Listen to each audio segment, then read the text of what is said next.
get a good feeling, yeah.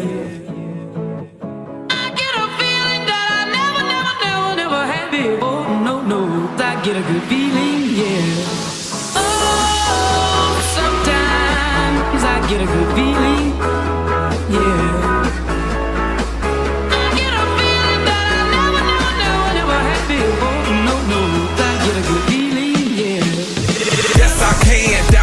I'm running with this plan. Pull me, grab us in the bucket, can't have me. I'll be the president one day. January 1st, oh you like that gossip? Like you the one drinking what gossip.com. Now I got a word for your tongue. How many Rolling Stones you want? Yeah, I got a brand new spirit speaking and it's done. Woke up on the side of the bed like I won. Talk like a winner, my chest to that sun. G5 in the US to Taiwan. Now who can say that? I wanna play back. Mama knew I was a needle in a haystack. I'm a Gotti boy, plus Maybach. I got a feeling it's a rap. ASAP. Sometimes I get a good feeling, yeah.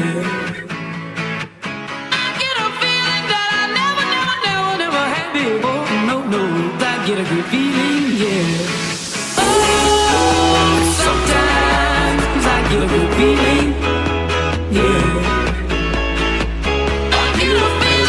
Bom, rapaziada, esse daí foi o campeonato aí que rolou aí no Posto 5, né? Nossa etapa organizada aí por mim, pelo Macaulay aí.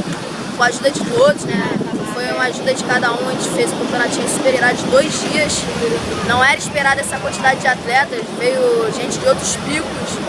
E eu fico muito feliz em saber que, pô, o campeonato foi um sucesso aí, foi falado nos picos bem distantes daqui, né? Como outros lugares aí dos picos aí, o Recreio, a galera de São Conrado, Vidigal.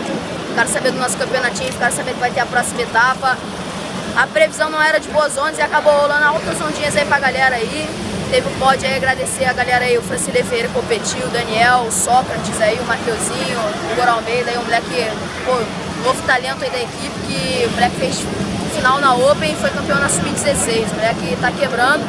E deixar bem claro, né, cara, que não é só pra equipe voltar, cara, a gente não precisa só do nosso movimento. Nossa força de vontade fala mais alto, mas a gente precisa de ajuda, de apoio, patrocínios, né, pra equipe poder voltar, cara. Então, só pra... Esse vídeo foi mais mostrando o nosso campeonato, foi sucesso e mostrar que a gente também precisa de ajuda aqui no Posto 5. Lugar que rola altas ondas, pô, lindo, parada, maravilhoso, esse paraíso. E saber que a gente precisa de ajuda. Próxima etapa aí tá por vir aí no mês de maio aí, com a galera aí. Agradecer a todos que compareceram, agradecer o Carlos Henrique aí que filmou a transmissão do campeonato. E o Oswaldo Lisqueira aí que ajudou a gente muito aí com os patrocínios aí. E é isso, queria agradecer, muito obrigado a todos aí, até a próxima etapa.